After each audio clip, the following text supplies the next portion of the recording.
Jeff Buckley wasn't just a musician, he was a soul wrapped in sound. With a haunting voice that soared through octaves like a ghost in the wind, he seemed destined for greatness. His music touched the deepest corners of the heart, but behind the angelic vocals and poetic lyrics was a man carrying the weight of expectations, loneliness, and a legacy he never asked for. Jeff's story isn't just about talent, it's about potential, pain, and a life cut tragically short before it could fully bloom. Born in 1966, Jeff inherited both a gift and a burden. His father, Tim Buckley, was a legendary folk singer who died of a drug overdose at just 28. Jeff barely knew him. That ghost lingered over him his whole life. People expected him to be the next Tim, or something even greater. But Jeff didn't want to follow anyone's path. He wanted to carve his own, and he did. When Jeff released his debut album Grace in 1994, the music world was stunned. His cover of Leonard Cohen's Hallelujah became the defining version, a performance so raw and powerful that it left people speechless. He was poetic, mysterious, and soulful, an artist's artist. Critics called him the voice of a generation, a man who could have stood alongside the greats.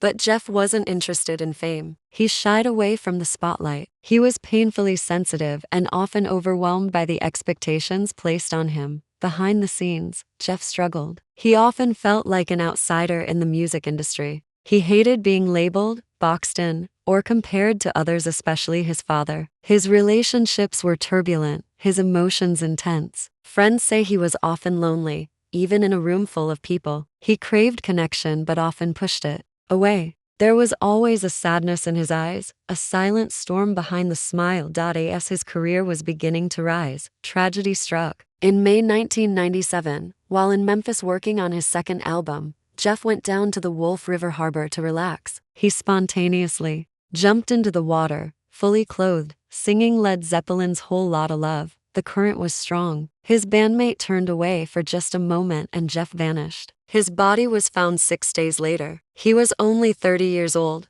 There were no drugs, no alcohol in his system. It wasn't suicide. It was a freak accident, one that took one of the most promising artists of his generation far too soon. Jeff Buckley left behind just one full studio album, but the impact he made with it is timeless. Grace is still considered one of the greatest debut albums of all time. Musicians like Tom York, Chris Cornell, and Bono have praised him as a once-in-a-lifetime talent. His voice still echoes in films, television, and playlists across the world. But the saddest part of Jeff Buckley's story is not just how he died, it's what we never got to see. The albums he never made, the stages he never got to stand on, the lives he would have touched. He was a shooting star, bright, beautiful, and gone in an instant.